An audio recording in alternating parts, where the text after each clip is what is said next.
자, 그러면 불안해서 확인해야지.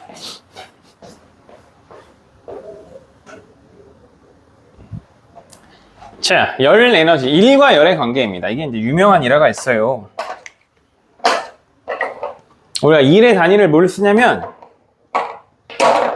줄을 쓰죠. 그치? 줄.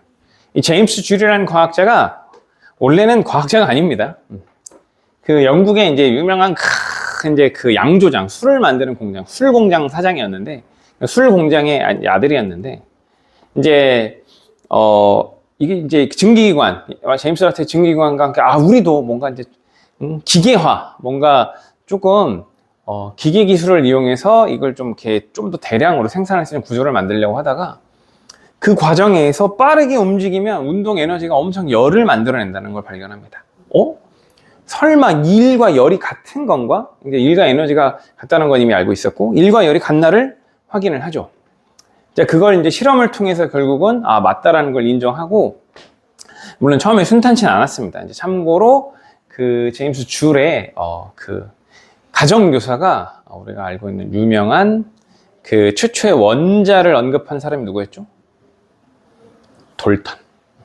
돌턴, 영국 왕립학회의 또 유명한 과학자였고, 옛날에는 사실 이제 부자들이나 귀족들은 대학 교수들한테 개인과 이런 것도 많이 해요. 그래서 갈릴레오 갈릴레이 주 수입원이 이제 귀족들의 개인과외를 이용해서 이제 많이 돈을 벌었단 말이지. 그러니까 어쨌든 간에 이제 이런 식으로 그러니까 기본적으로 돌턴이 스승이야. 영국의 위대한 과학자 중에 한 명이라고. 그 돌턴이 스승이었으니 이제 엄청난 어마어마한 지식을 갖고 있었는데, 어쨌든 열과 일이 같다라는 걸 처음에 이제 발표했는데 처음에 이제 좀 무시를 당하죠. 왜냐면 쟤는 뭐 대학 교수도 아니고 어디 이상한 장사하던 놈이 와서 이딴 소리를 하나.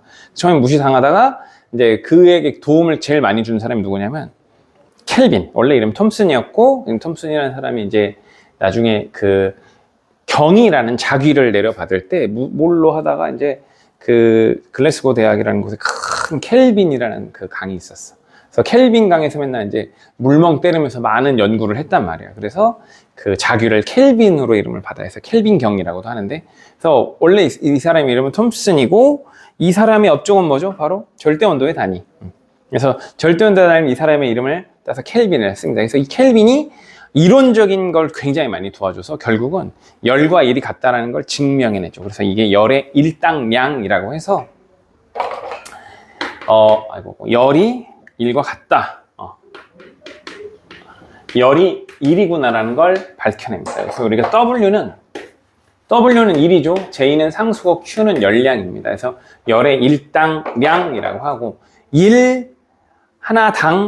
1줄당 열량 이런 걸 의미하는 거예요. 그래서 이 상수를 대입하면 열량은 보통 킬로칼로리 단위를 쓰죠. 1킬로칼로리가 약 4,200줄이 됩니다. 그래서 열과 일이 같다라는 걸 밝혀내고 이제 엄청난 업적에 의해서 또 업적을 존경하는 마음에 일의 단위를 줄을 쓰게 된 겁니다.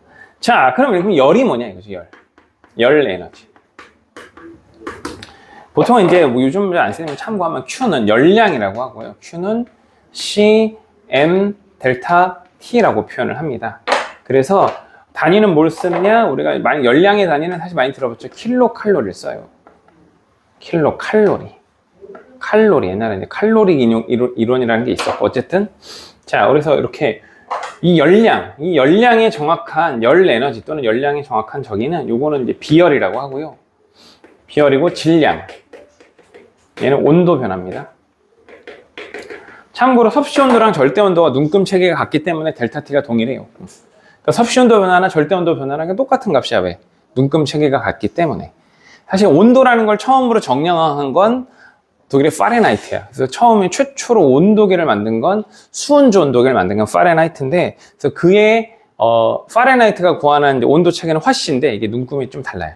180등분을 쓰고, 우리는 화씨가 익숙하지 않지. 미국은 아직도 화씨를 되게 많이 씁니다. 근데 이제 우리나라는 섭씨가 익숙하고 전 세계 공통 과학의 단위는 절대 온도를 쓰기로 하죠. 자, 어쨌든 간에 그렇고, 그러니까 열량이라는 건 예를 들어 대표적으로 물의 비열이 1입니다. 그래서 물 1kg의 온도를 1도 높이는 데 필요한 열 에너지가 우리가 열량 1kcal가 됩니다. 추워? 아니지. 미안해. 이게 추운 줄 알았어. 자, 추우면 얘기하세요. 얼른 가서 꺼드릴 테니까. 자, 어쨌든 그래서 열 에너지, 열량이라는 건 어떤 물체의 온도를 높이는 데 필요한 에너지를 열량 또는 열 에너지라고 합니다.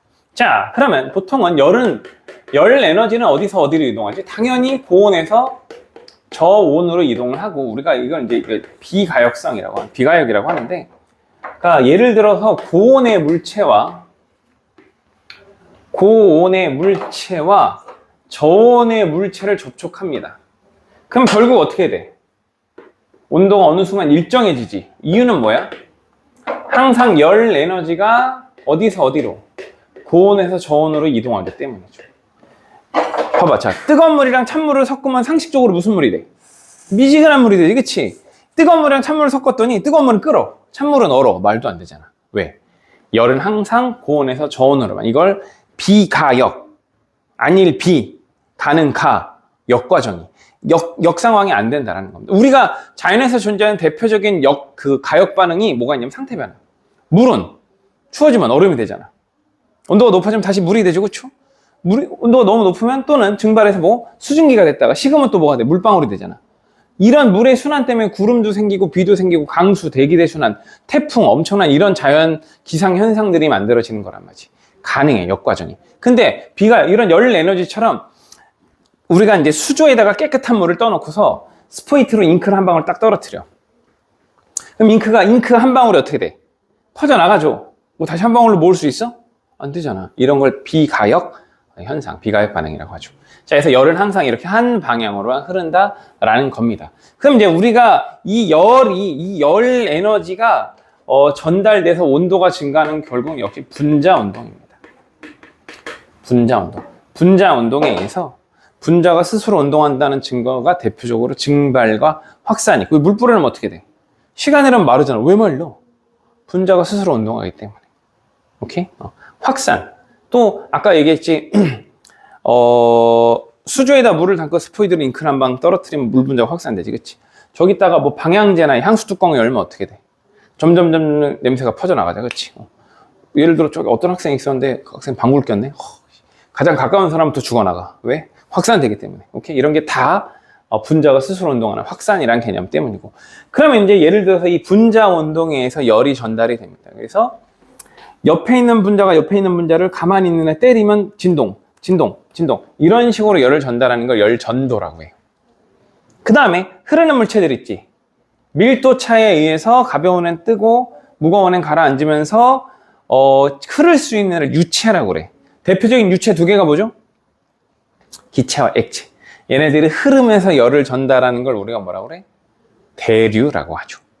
자, 그러면 열을 전달하는 매개 물질이 없는데도 불구하고 열 에너지가 전자기파, 전기장과 자기장이 상호 유도해서 빛의 형태로 전달되는 파동을, 그 에너지를 우리가 뭐라 그래? 복사.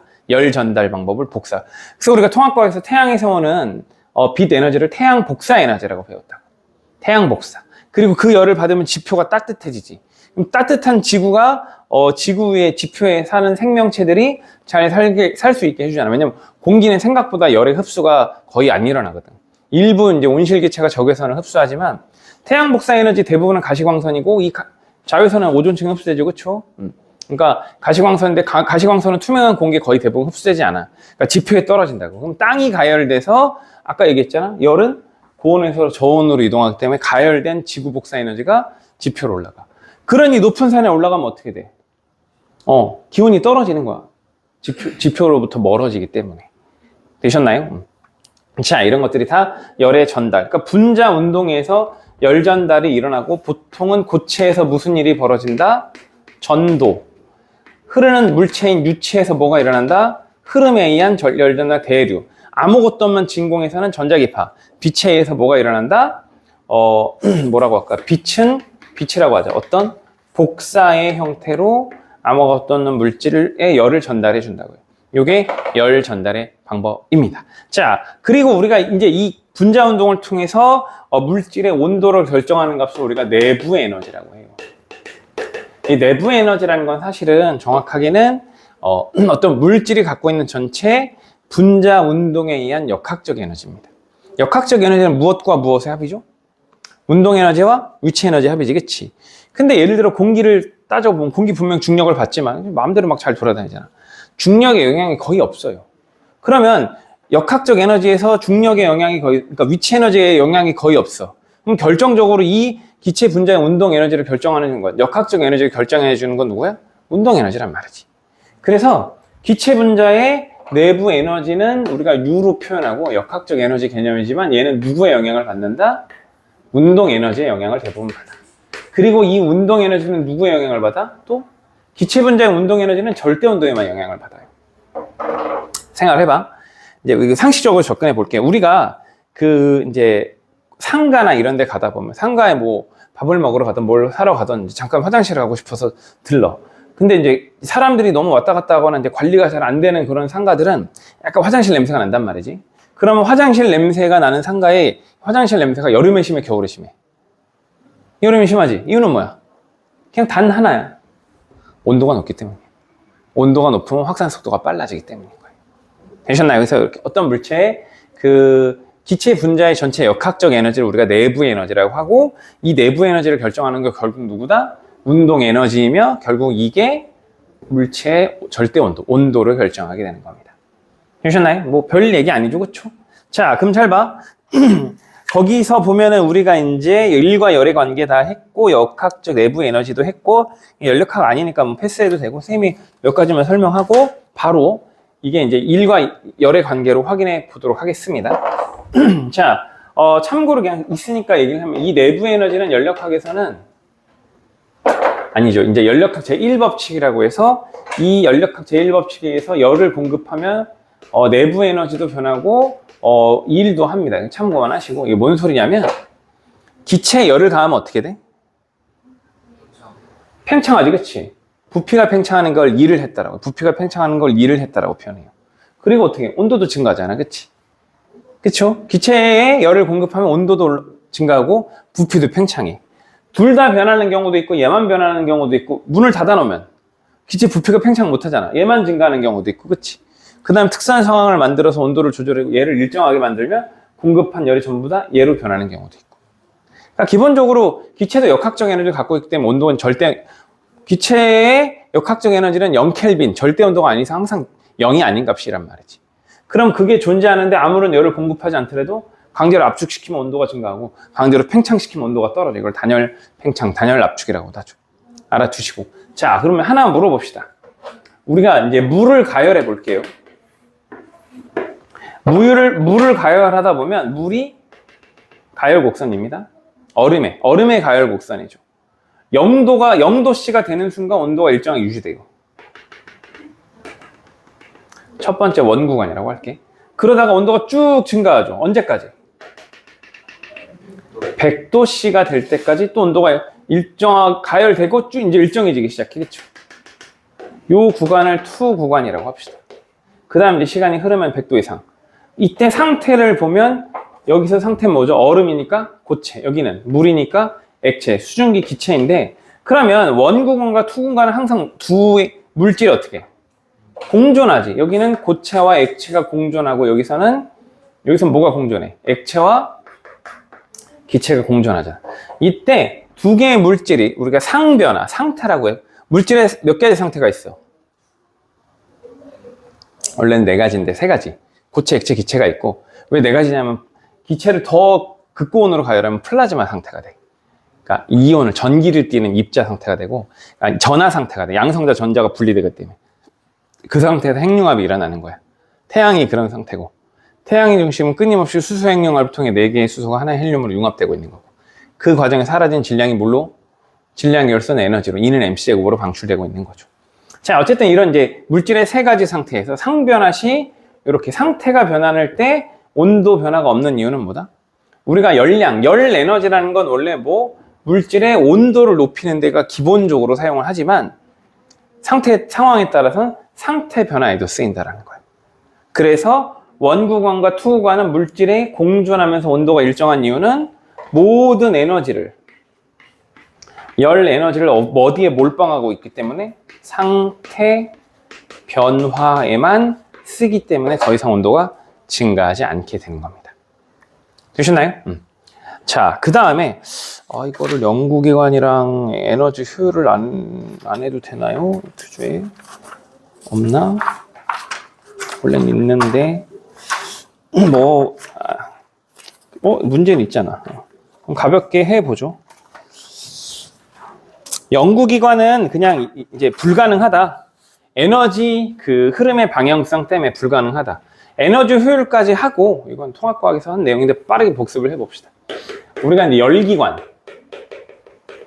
그리고 에너지의 효율. 에너지 효율을 우리가 스몰 e라고 해요. 자, 우리가 열기관, 열을 공급해서 그 열로 일을 할 수 있는 장치를 열기관, 엔진이라고 해요. 엔진 많이 들어봤죠?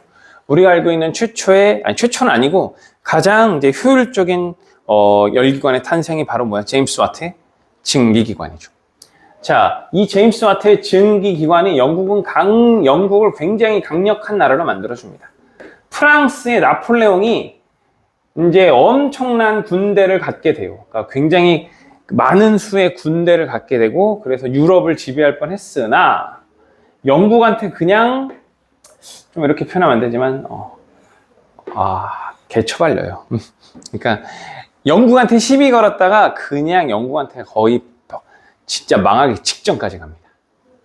그래서 이제 프랑스의 애국 과학자인 카르노라는 연력학이라는 걸 처음으로 이제 연구한 과학자인데, 우리가 왜 영국에게 졌지? 연구해 봤더니 영국의 증기기관에 졌구나. 그래서 그 증기기관을 엄청나게 연구를 합니다. 그러면서 그 연력학이라는 학문과 본격적인 시작, 그리고 열기관의 에너지 효율을 알아내게 됩니다. 열기관의 에너지 효율은 그냥 온도에만 상관관계를 갖는구나. 그래서 열은 아까 계속 얘기했지만 고온에서 저온으로 흐른댔잖아. 그쵸? 그러면 이 열기관이라는 건 고온부에 열을 공급합니다. Q1, 공급한 열이에요. 공급한 열 에너지. 그러면 고온에서 저온으로 자연스럽게 흐르면서 이 저온부로 자연스럽게 외부로 방출되는 에너지가 생기고, 이때 이 흐름으로 일을 한단 말이지. 에너지 보존의 법칙은 성립이 되기 때문에 공급한 열이 결국 일과 방출되는 열의 총합으로 정리가 됩니다. 이때 이제 그 사디 카르노라는 과학자가 뭘 알게 됐냐면, 에너지 효율이라는 건 그냥 공급한 열분의 한 일이고, 이거는 그냥 온도 차이만 결정이 나는구나. 온도 차이가 크면 클수록 효율이 커지는구나 하는 걸 알게 됩니다. 그리고 에너지, 요거를 대입하면 어떻게 되죠? W는 Q1-Q2가 되지, 그치? 에너지 보존의 법칙이 성립이 되기 때문에. 그러면 얘는 Q1분의 Q1-Q2가 되고, 정리하면 1-Q1분의 Q2가 되는 겁니다. 자, 근데 이제 생각보다 에너지 효율이 되게 낮아요. 토마스 에디슨의 백열전구 에너지 효율이 5%야. 완전 쓰레기야, 쓰레기. 효율로 따지면. 내가 여기다 전구를 하나 설치하고서 매일 밤이 되면 이제 어두우니까 전구를 켰어. 한 달 동안 사용했던 전기요금이 10,000원이 나왔대. 내가 실제 쓴 건 얼마야? 500원이야. 9,500원 어디 갔어? 그냥 열로 버려진 거야. 원치 않는 열. 우리가 전구를 열을 이용해서 쓰진 않잖아. 야, 너무 추운데? 전구 좀 켜봐. 이러진 않잖아. 그치?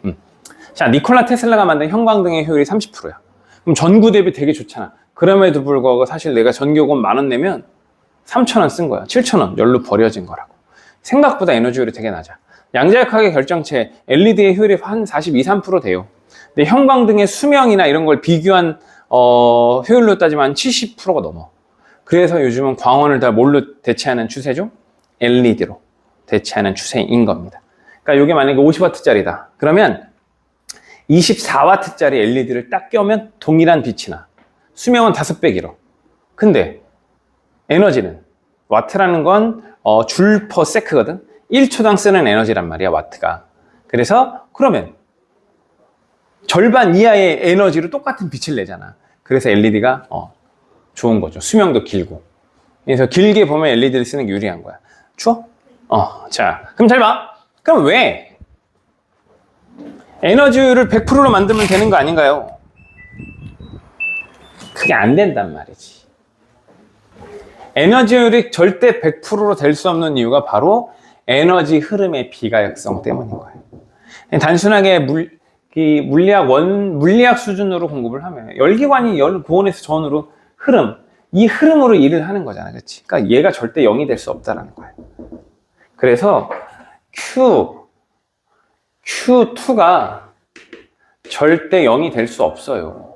그러니 Q1을 전부 다 뭘로? W로 바꿀 수 없어. 그래서 에너지 효율이 절대 1 또는 100%가 될 수 없다라는 게 연력학 제2법칙의 의미가 됩니다. 자, 그럼 우리가 이제 이걸 역학적 에너지랑 접근을 해보면, 자, 질량이 M인 물체가 V로 등속도 운동합니다. 그럼 무슨 에너지가 있죠? 운동 에너지가 있지, 그치? 이 운동 에너지가 만약에 마찰면을 들어가면 순간 어떻게 돼? 마찰력이 운동 반대로 스몰 f가 s만큼 가서 정지했대. 그럼 무슨 일이 벌어져? 갖고 있던 모든 에너지가 뭘로? 마찰력의 한 일로 바뀐 거라고. 그리고 마찰력의 한 일에서 정지한 건 얘가 이제 접촉면에서 분자를 진동시키면서 어떻게? 결국은 열 에너지의 형태로 바뀐 겁니다. 그러니 발생한 열 에너지가 운동 에너지가 마찰력의 한 일이 되고 이걸 결국은 발생한 열 에너지 또는 감소한 역학적 에너지가 되는 거죠. 그래서 마찰이 개입이 되는 순간 일 에너지 정리죠. 외력의 한 일에 역학적 에너지 변화라고 했잖아. 그럼 마찰력의 한 일은 무조건 뭐야? 역학적 에너지 감소량이 되는 거야. 그리고 발생한 열 에너지. 그러니까 실제 에너지로 따지면 사실 다양한 에너지가 있죠. 땅 때문에 사실 소리도 난단 말이야. 마찰도 있지만 파동에 의한 소리 에너지도 있는데 거기까지는 무시하고 그래서 이렇게 됐죠? 자, 그럼 이제 사진 한 방 찍고 연습 문제를 풀어봅시다.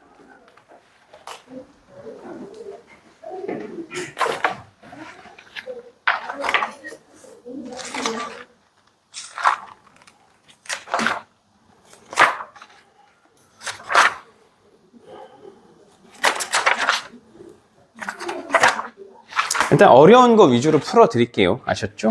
어려운 문제. 이제 어디로 가보시냐면 일단은 우리가 역학적 에너지를 쥐끔 연습을 해야 되므로 일 에너지 정리, 그 다음에 역학적 에너지 전환과 보존 관계를 풀어보죠. 125페이지부터 있죠? 125부터 우리가 이제 연습 문제를 좀 풀어보겠습니다. 이제 계속 강조하지만 여기가 제일 어려워요. 그러니까 그 체감 난이도가 훨씬 더 크게 느껴질 수도 있는데 적응의 영역이야. 적응하고 연습하고 반복하면 금방 잘해질 수 있습니다. 지금 요즘 추세가 보니 지금 사실 물리학이 수능 과목이 아니게 됐잖아, 그치? 수능 과목이 아니다 보니 전반적으로 난이도를 약간 학교 시험 난이도를 전년도 교육과정 이전 전보다는 좀 낮추는 추세인 것 같더라고. 그러니까 어차피 물리학으로 수능 볼 게 아니잖아. 그렇다 보니까 수능 과목이 아니게 돼서 학교 선생님들의 전반적으로 난이도를 좀 낮추는 추세인 것 같아요. 그래도 당연히 결정적으로 변별은 어려운 문제로 하는 거잖아, 그치? 1등급이 10%가 100점이 막 15%가 나와버리면 큰일 나는 거야. 난 100점인데 2등급이야. 이게 무슨 대재앙이냐고. 그러니까 그런 무시무시한 일을 만들어내지 않기 위해서 학교 선생님은 결국은 고난도 유형으로 변별을 하려고 할 거고, 그럼 결국은 어려운 문제도 풀어보고 경험해 봐야 내가 실력도 되고 내가 남들에게 변별당하지 않고 1등급 또는 좋은 성적으로, 원하는 성적으로 입시를 계속 준비할 수 있게 됩니다. 그리고 또 계속 얘기했죠. 물리 잘하면 당연히 통합과학 수능 준비가 되죠. 특히 운동량, 충격량까지. 중력을 받는 물체랑 운동량, 충격량은 다 겹치잖아, 그치? 뒤에 이제 전자기 파트에서 또 전자기도를 배울 건데 이번 3월 모의고사 나왔죠, 그쵸? 거기서 또 물리 문제가 뭐 좀 쉽게 나오긴 했는데 어쨌든 간에 그래도 이게 이제 각자 거 어렵게 내면 진짜 이제 변별을 위해서 어렵게 낼 수 있잖아, 그치? 그러면 결국은 이게 물리나 화학에서 되게 어렵게 나올 거라고요. 당연히 2학년 때 물리화학을 잘 열심히 준비해 놓으면 자연스럽게 뭐가 되는 거야? 수능 준비가 되는 거야.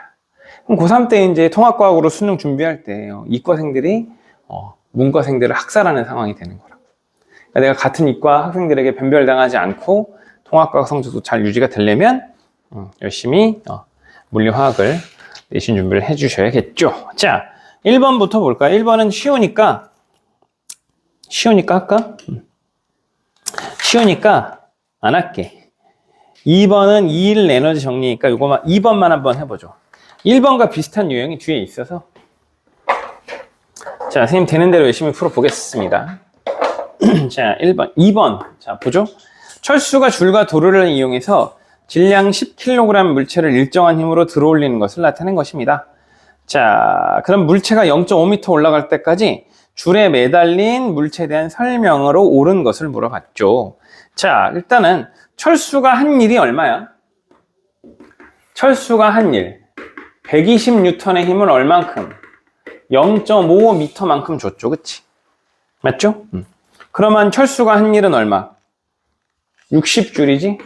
자, 일 에너지 정리에서 외력이 한 일이 역학적 에너지 변화량이잖아. 그럼 철수가 한 일은 이 물체 뭐가 돼? 운동 에너지 더하기 위치 에너지가 되는 겁니다. 맞나요? 자, 그러면 일단 운동 에너지는 일단 두고 위치 에너지는 문제에서 알 수 있게 줬죠. 얼마죠? 위치 에너지 얼마야? 0.5 곱하기 10이잖아. 그치? 그러면 위치 에너지는 mgh 100 곱하기 0.5 거니까 얼마? 50줄이 되죠. 맞나요? 그럼 결국은 운동 에너지가 얼마? 운동 에너지가 나머지잖아. 그치? 그러니까 2K 이퀄 10줄인 거지. 그치? 그러면 운동 에너지가 10줄이라는 얘기는 2분의 1 곱하기 질량이 얼마였어? 10 곱하기 속력이 V잖아. 그치? 맞죠? 그러면 속력이 나오죠? 루트 2m/s 나오네. 그치? 맞나요? 그래서 속력이 루트 2m/s라는 것까지 알 수 있다. 자, 일 에너지 정리. 외력의 한 일은 역학적 에너지 변화량. 알짜임의 한 일은 운동 에너지 변화량이다. 자, 줄에 매달린 물체에 작용하는 합력의 크기는 얼마죠? 알짜임은 얼마야? 120 빼기 100이죠. 그러니까 그 정도라는 힘의 방향을 바꿔주니까 철수가 작용한 힘은 120N, 물체의 무게는 얼마? 10kg의 질량을 갖고 있는 물체의 무게는 얼마? 100N. 그럼 알짜임은 얼마? 위로 20N이 되잖아. 그치? 그래서 매달린 물체의 알짜임의 크기는 20N. 철수가 줄에 매달린 물체의 한 일이 얼마? 힘 변이 그래프의 면적 60줄이죠. 그리고 매달린 물체의 운동 에너지 변화량은 얼마? 10줄이 됩니다. 그렇죠? 됐죠? 일 에너지 정리. 외력이 한 일이 뭐다? 역학적 에너지 변화량. 알짜임이 한 일이 운동 에너지 변화량이다. 자, 그 다음 이제 많이 물어보는 3번과 5번을 해볼게요. 3번, 5번. 4번이랑 5번 비슷한 결인데 5번을 할 수 있으면 1번, 4번을 다 할 수 있습니다. 그래서 3번 먼저 보겠습니다. 3번. 3번은 이제 얘를 자연학화 운동 시킨 거예요.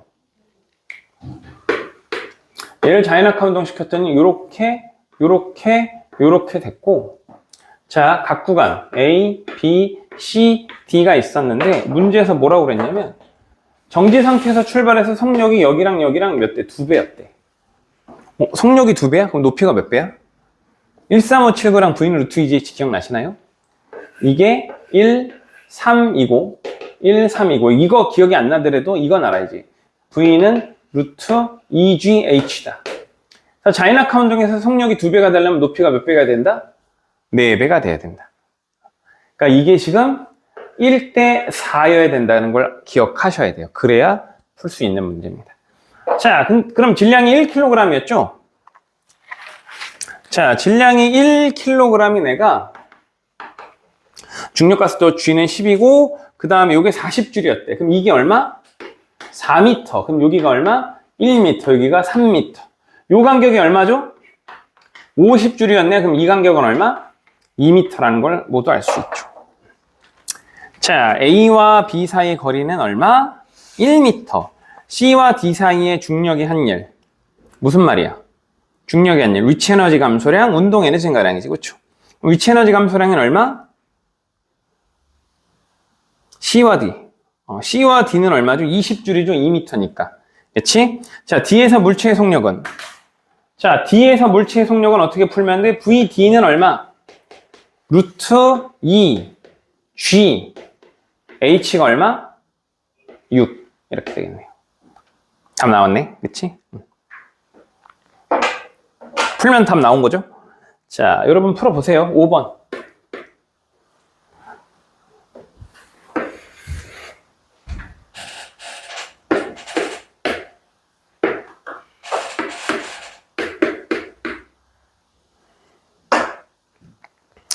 자, 5번은 이제 롤러코스터 모양의 물체가 수레죠. 수레가 이제 각 구간 ABC 구간을 운동하는 상황입니다.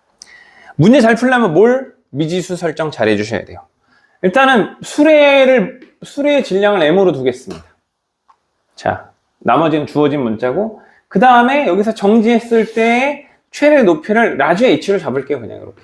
뭐 h 프라임으로 놔도 되고 뭐 x로 둬도 되는데 라지 h로 정할게. 그러면 마찰 저항이 없다고 했으니까 모든 구간의 역학적 에너지, 위치 에너지와 운동 에너지 합이 어때야 돼요? 같아야 되지. 자, 그러면 첫 번째 구간의 위치 에너지 얼마죠? 운동 에너지 얼마? 2분의 1 m 곱하기 2v 제곱이니까 얼마? 4v 제곱이 되고, 위치 에너지는 중력 포텐셜 에너지 mgh죠.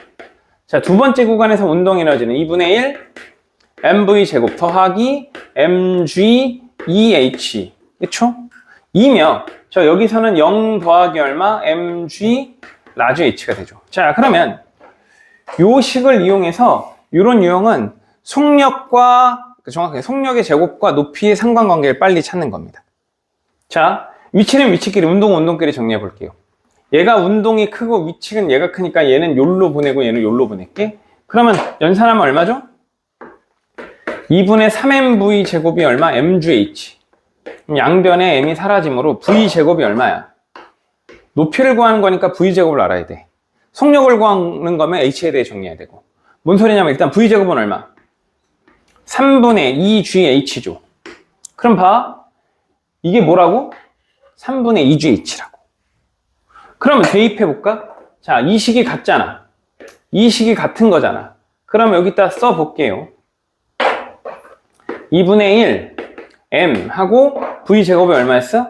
3분의 2gh 는이 아니고 더하기 2 m gh equal mg 라지 h인 거잖아.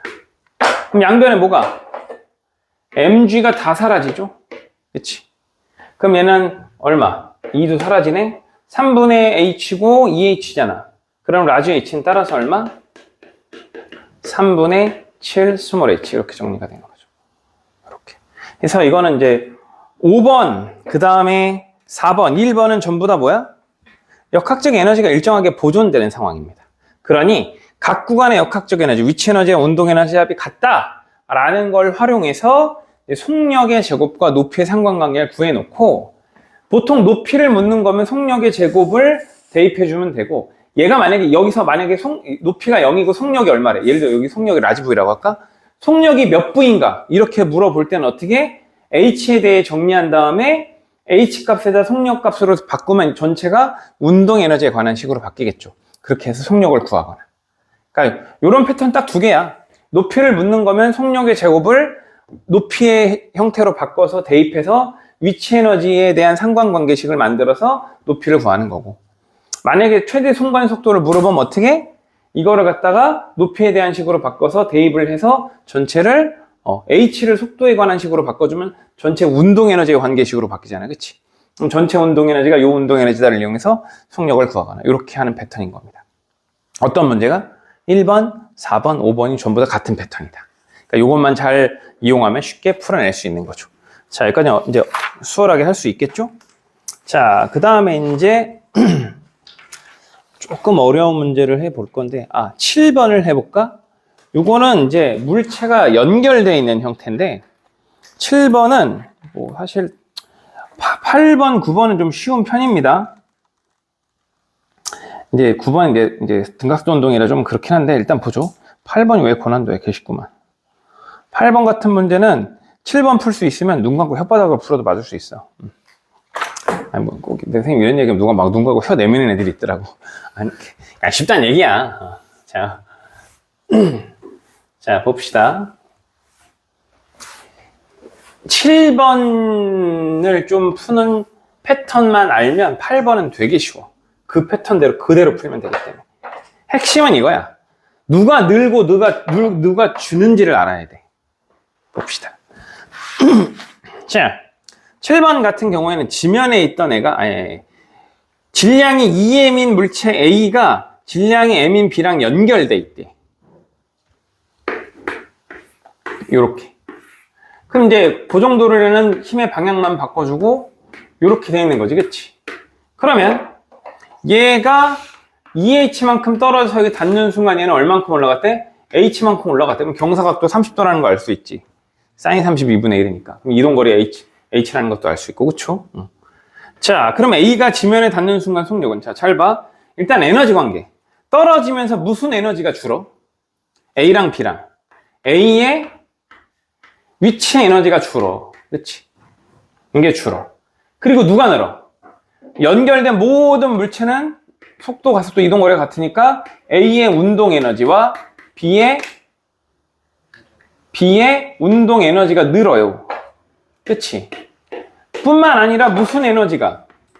B는 위치 에너지까지 증가하지. 그치? 요런 상황인 거야. 이제 이 값을 정량적으로 대입해보죠. 그럼 A는 질량이 얼마? 2m. 2m, 그 다음 2mg, 그 다음에 2h. 4mgh가 뭐? 2분의 2mv 제곱 더하기 2분의 1mv 제곱 더하기. 그러니까 처음부터 그냥 2분의 3mv 제곱 써도 됩니다. 더하기 얼마? mgh잖아. 그렇죠? 연산하면 얼마야? 2분의 3mv 제곱이 3mgh죠. 그러니까 뭔 소리야? mgh가 뭐야? mv 제곱이므로 따라서 v는 얼마? 나오죠? 루트 gh 이렇게 나오네. 되셨나요? 맞게 풀었냐? 답이 루트 2g인 것 같은데 기억이. 아니었나? 보죠? 4mgh 맞죠? mg 4h 맞고 선생님 잘못 기억할 수도 있어. 답 몇 번이에요? 3번 맞아? 뭐 잘못됐지? 자, 그 다음에 m 됐고 h 됐고 4mgh 맞고 2분의 2mv 제곱 2분의 1 mv 제곱 mgh고 그쵸? 그럼 이항하면 3mgh가 2분의 3mv 제곱이고 선생님이 이거 잘못했죠? 3이랑 2분의 3이랑 약분을 잘못했지? 그래서 그럼 이제 v는 루트 2gh 나오죠? 왜냐면 이건 외워야 되는 식인데 우연의 일치로 맞아서 선생님 기억하고 있거든. 그러니까 요게 3mgh고 2분의 3인데 내가 2분의 3을 다 없애버렸지. 이게 2분의 1, 여기서 3과 3만 이렇게 약분해야 되는데, 그쵸? 연산장에, sorry. 자, 8번도 비슷한 패턴이야. 8번은 굳이 안 풀게. 푸는 패턴. 내려가면 누가 줄어? B의 포텐셜 에너지가 줄지. 그게 뭘로 바뀌어? A와 B의 운동 에너지. 8번은 바로 식을 써볼까? 그냥 식만 쓰고 나머지는 여러분 풀어보세요. 감소한 포텐셜 에너지가 얼마? mgh. 이게 뭐가 돼? 2분의 1 mv 제곱 플러스 2분의 1 라지 mv 제곱 이렇게 된 거잖아. 그쵸? 근데 문제에서 뭐라고 그러냐면 B의 중력 포텐셜 에너지 감소량이 B의 운동 에너지의 4배래. B의 중력 포텐셜 에너지 감소량이 이게 뭐래? 이거의 몇 배래? 4배래. 그럼 이건 뭐야? 2분의 4mv 제곱인 거잖아.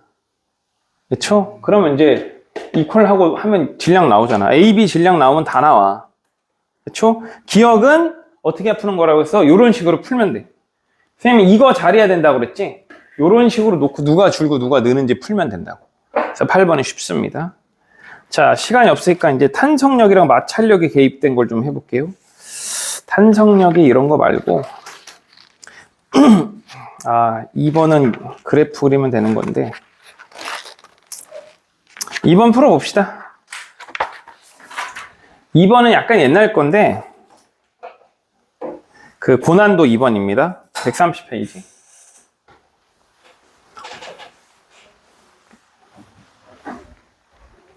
요거는 약간 이제 그 옛날 건데 E를 에너지 정리해요. 봐봐. A는 L 구간에서 뭘 했어? FAL만큼 E를 받았지, 그치?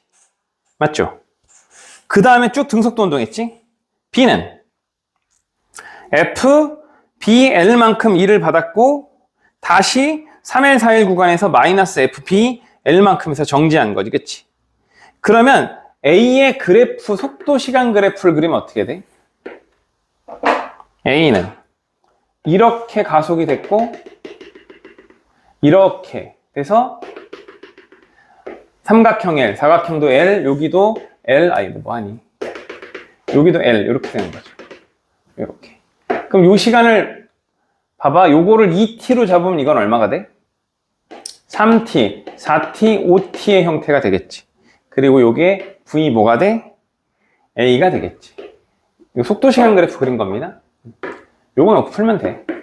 그럼 B는 동일한 시간 동안 동일한 거리를 간 거잖아. 근데 그래프의 개형이 이런 거잖아.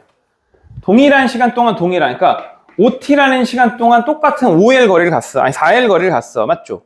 힘을 받는 구간이 근데 여기서 이렇게 구간이 됐다, 이렇게 됐다가 이렇게 된 거라고. 그러면 이 B가 어떻게 돼야 돼? 너무 오버했다. 좀 자르자. 이렇게 하죠. 아이, 된장. 이렇게 하고 이렇게 된 거잖아, 그치? 그쵸? 여기도 L, L, L, L인데 여기가 OT잖아. 그쵸? 그럼 여기는 몇 T가 되는 거야? 5분의 몇 T? 전체가 5T지, 그치? 정중앙 여기가 얼마야, 그러면? 2분의 5T 아니야, 그쵸? 그럼 여기는 2분의 5T에 뭐 3분의 2잖아, 그치? 그럼 3분의 5T가 되네. 맞나요?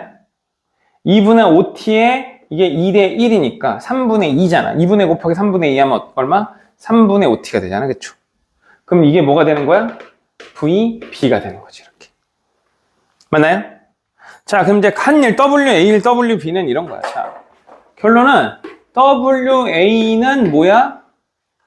FAL이고 F는 MAAL인 거고 WB는 뭐야? FBL이고 MABL인 거라고.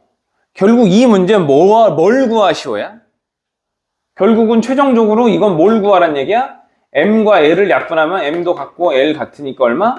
A, B 대 AA를 구하라는 거고 이 각 기울기, 요 기울기 구하라는 뜻이라.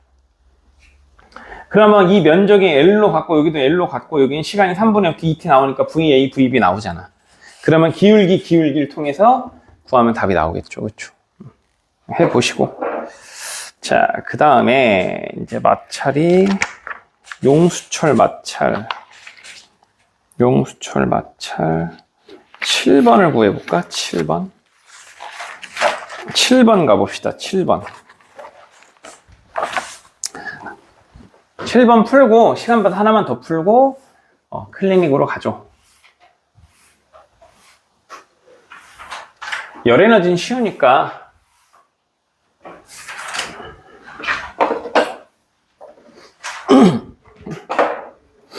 자, 7번은 잘 봐요. 동일한 용수철 B가 있고 여기가 X였고 그 다음에 동일한 용수철 A가 있었어. 근데 A에다가 용수철의 원래 길이, 용수철의 기준점이라고 할게요. 용기로부터 얼만큼 압축시켰어? D만큼 압축시켰어. 그러니까 미안해. 질량이 M인 물체를 가만히 두었더니 D만큼 압축이 돼서 멈췄대. 무슨 뜻이야?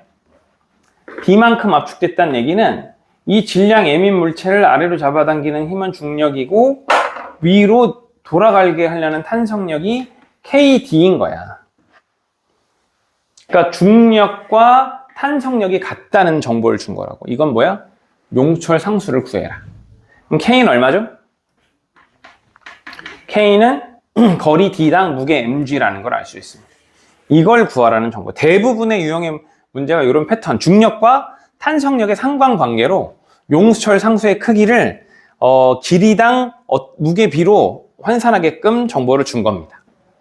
자, 이 상태에서 이제 얘를 2D만큼 더 압축시킨 거야. 얘를 2D만큼 압축시켰어. 그럼 여기서 이제 자, 잘 들어. 여기서 이제 2D만큼 압축했다는 얘기는 원래 용수철의 기준점, 용기로부터 총 압축된 길이가 얼마? 3D란 얘기지. 탄성 에너지는 3D를 기준으로 해야 돼. 이걸 2D라고 해서 착각하시는 분들이 계신다고. 되십니까? 자, 그러면 이제 갖고 있던 일단 기억 용수철 상수 해결이 됐고, 그렇죠? 탄성 에너지가 얼마예요? 현재 3D. 2분의 1 K 3D의 제곱이니까 9D 제곱이지. 자, 이게 올라가면서 이제 최종적으로 어떻게 된 거야? 위에 있는 용수철을 얼만큼 압축시켰어? 용기로부터 용수철 B의 기준점으로부터 얼만큼? 2분의 D만큼 압축시킨 거잖아, 그치? 그럼 에너지 변화는 어떻게 돼? 에너지 변화 써줄게. A의 탄성 에너지가 뭘로 바뀐 거야? 전체 중력 포텐셜 에너지 더하기 B의 탄성 에너지로 변한 거잖아. 맞나요? 그럼 2분의 4kd 제곱의 A의 탄성 에너지고, 중력 포텐셜 에너지는 얼마? mg하고, 자, 이게 중요한 거야. 일단 얼마 올라갔어? B는 3D. 중간에 공간이 얼마? x. 그 다음에 B가 압축된 게 얼마? 2분의 1d. 이렇게. 되셨나요, 여기까지? 그 다음에 더하기 이제 제 B의 탄성 에너지는 얼마야? 2분의 1 K하고 얼마? 2분의 1 D의 제곱이 되죠. 근데 K는 D분의 mg라는 정보가 있잖아. 그럼 이걸 다 뭘로? mg D에 대한 수치로 바꿀 수, mgx와 mg D에 대한 식으로 바꿔주면 mg를 정리하면 어떻게 돼? x 이퀄 몇 D 이렇게 나오는 거죠. 그러니까 요거 연산하면 x가 나오는 겁니다. 됐지? 자, 그리고 이제 디귿. 운동 에너지의 최대값, 최대 순간 속도 구하라는 얘기야. 자, 그러면 선생님이 물체가 운동할 때 운동 에너지의 최대값이라는 건 속도가 최대인 곳이랬잖아. 속도가 최대인 곳이 어디랬어? 아까 얘기했는데. 아니야. X축으로 진동할 땐 용기가 맞아. Y축으로 진동할 땐 선생님이 X축으로 진동하던 Y축으로 진동하던 일 에너지 정리에 의해서 운동 에너지가 최대인 곳이 알짜임이 0인 곳이랬잖아. 여기야, 여기. D를 지나는 순간이야. 용수철과 중력이 힘의 평형을 이루는 요 구간이 운동 에너지가 최대인 구간이 되는 겁니다. 어렵죠. 여기서 항상 알짜임이 0인 곳이 0인 지점이 뭐다? 속력과 운동 에너지가 최대인 곳이 된다. 이게 중요한 거예요. 이유는 1 에너지 정리. 모든 알짜임을 쥐어짜서 뭘로 만든? 운동 에너지로 바꾼 순간이 되는 거라고. 자, 그러면 에너지 상관관계를 해볼게요. 여기서 갖고 있던 탄성 에너지가 뭘로 변해? 탄성 에너지가 최대 운동 에너지와 위치 에너지로 변하는 거잖아요. 그치? 대입해 볼까요? 그럼 자, 여기서 이게 뭐가 어렵냐 봐봐. 원래 기준은 3D였지. 근데 어디를 지날 때야 지금? D만큼 그러니까 D를 지나는 순간을 묻는 거잖아. 그럼 탄성 에너지 변화를 구해야지. 탄성 에너지 변화가 얼마야?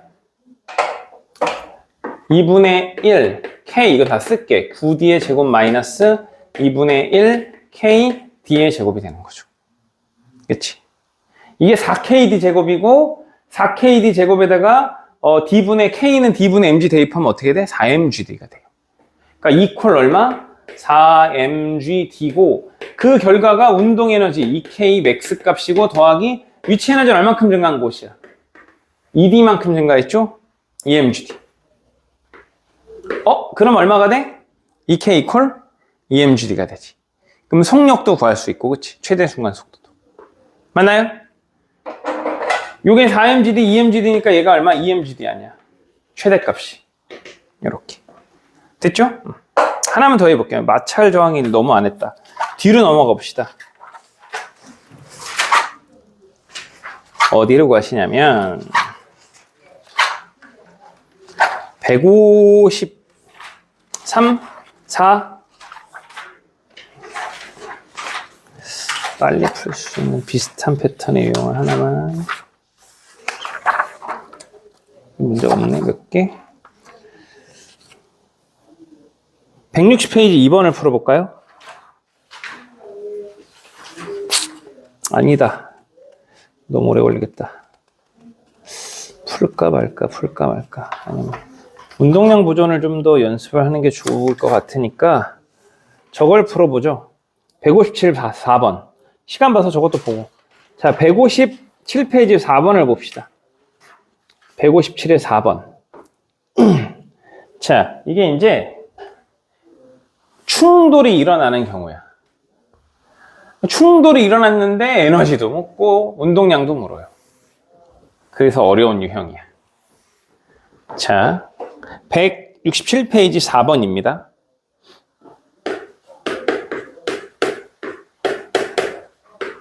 충돌이 일어났어. 그러면 당연히 운동량 보존, 에너지 보존을 다 따져야 돼. 그러니까 충돌이 발생했다. 1순위가 뭐라고? 충돌 시 무조건 1순위는 뭐? 먼저 보존되는 건 운동량이야. 운동량 보존을 판단한다. 그 다음에 두 번째로 에너지가 보존됐는지 안 됐는지 어떤 그 관계를 확인한다. 충돌이 일어났어. 그러면 운동량 보존이 1순위가 돼야 돼요. 그래야 실수를 안 합니다.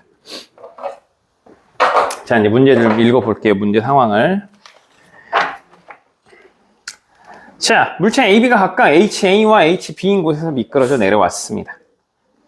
그리고 중간에 4분의 3h만큼 마찰 구간이 있고, 마찰 구간에서 등속도 운동했다? 그러니까 마찰 구간에서 등속도 운동했다는 얘기는 그 높이만큼의 위치 에너지가 줄었다는 뜻입니다. 1 에너지 정리에 의해서. 자, 그리고 충돌 후 충돌 전 운동 반대 방향으로 4분의 h와 4h지점의 속력이 0이 되었습니다. 오케이? 그리고 B의 속력은 충돌 후가 충돌 전의 2배입니다. 자, 이 정보를 보면 이런 거야. 자, A가 내려왔고 B가 이렇게 됐어. 처음에 A는 여기 있었고 여기서 충돌한 후 그 다음에 어딜 갔어? 4분의 h를 갔고 1, 2, 3순위죠. B는 어떻게 됐죠? B는 여기서 있다가 충돌했고 1, 2, 그 다음에 3 여기 가서 정지한 거죠. 맞죠? 자, 높이비 볼게요. 일단 운동량 보존의 법칙을 따질 건데 문제에서 뭐라고 그랬냐면 수평면에서 B의 속력은 충돌 후가 전에 2배래. 자, 여기 가서 정지했다는 얘기는 단순하게 따지면 뭐야? 여기 있던 운동 에너지가 여기 위치 에너지로 바뀐 거잖아. 그치? 그럼 무조건 이건 V는 루트 2JH 때리면 된다고. 이렇게. 자, 그럼 무슨 소리야? B는 올라갈 때 높이가 얼마야? 미안해. 올라갈 때 속력이 얼마야? 2V였던 거야. 그럼 내려올 때 속력은 얼마야? 2배였으니까 V랬지. 그치? 그럼 V는 루트 2주 H 대입해서 얘가 4H였으니까 HB는 바로 얼마? H라는 걸 바로 알 수 있어요. 이렇게. 되시나요? 운동량 보존의 법칙 그리고 V는 루트 2JH 이걸 알고 있으면 바로. 그러니까 여기에 내려왔을 때 V로 A랑 충돌한 다음에 2V로 올라가서 그러니 높이가 속력이 2배가 되면 올라간 높이는 1대4가 돼야 된다잖아. 그치? 그럼 동일한 패턴으로 A는 얼마큼 올라갔어? 4분의 H로 올라갔다는 얘기는 충돌 후 A의 속력은 얼마란 얘기야? 충돌 전은 VA였고 충돌 후 얼마로 올라간 거야? 루트 2JH 대입하면 2분의 V로 올라간 거잖아. 맞나요? 속력이 절반이 되면 높이는 4분의 1이 되겠지. 속력이 2배가 되면 높이는 4배가 되고 이걸 기준으로. 그렇죠. 자, 그러면 운동량 보존의 법칙. 자, A 처음 운동량 몰라. A 질량 얼마니? 3M. 3M이고 얘는 2M이죠. A 처음 운동량 얼마? 3MVA. B의 처음 운동량은 얼마? 방향 중요하죠? 마이너스 2MV. 그 다음에 나중 운동량 얼마? A는 마이너스 3M 2분의 V 더하기 B는 얼마? 2M 2V잖아. 운동량 보존의 법칙. 충돌 전 A의 운동량, 충돌 전 B의 운동량이 되는 거죠. 되셨나요? 여기까지 이해되셨나요? 자, 그럼 이제 뭘 구할 수 있죠? VA를 구할 수 있잖아. VA 얼마예요? 연산하면? 얘 2분의 3이고 4지. 얘는 2고, 그치? 그럼 얘가 2잖아. 2 빼기 2분의 3이고. 얼마냐? VA 얼마예요? 아이씨, 까먹었다. 연산장이었다. 자, 다시. 얘 더해줘야지. 얘는 6이지, 6. 6이고 얘는 얼마야? 2분의 3이지? 6에서 1 빼면 4.5죠. 4.5에서 3이잖아. 그치? 4.5를 3으로 나눠주면 1.5. VA는 1.5V인가요? 맞니? 아닌 것 같았다. 나 왜 아닌 것 같지? 4MV고 2MV 맞고 6MV고 얘는 2분의 3MV니까 4.5 맞고 얘는 3MV니까 그 VA는 1.5V 맞나요? VA는 2분의 3 V가 된 거죠. 자, 그러면 이제 역학적 에너지. 이제 A의 역학적 에너지. A 처음 역학적 에너지 얼마야? mg. 여기다 쓸게. M, 3M. G, A의 질량이 3M이니까 높이 HA. 여기서 무슨 에너지? 3분의 4H가 감소한 거잖아. 그치? 빼기 얼마? 3분의 3M G 하고서 4분의 3 H를 뺀 값이 뭐가 된 거야? 지면에서 운동 에너지 2분의 3 M 그 다음에 2분의 3V 전체 제곱 4분의 9V 제곱이란 말이지. 근데 이 V 제곱이 얼마야? 2GH잖아. 대입하면 HA 나오죠. 다 풀렸지. 됐죠? 다 어려워요. 역학적 에너지가 좀 심하게 어렵습니다. 그래서 선생님이 풀어드렸던 문제를 좀 다시 한번 복습을 해보시고 풀린다 싶으면 이제 다른 문제를 풀 수 있을 거예요. 됐지? 자, 여기까지 하겠습니다.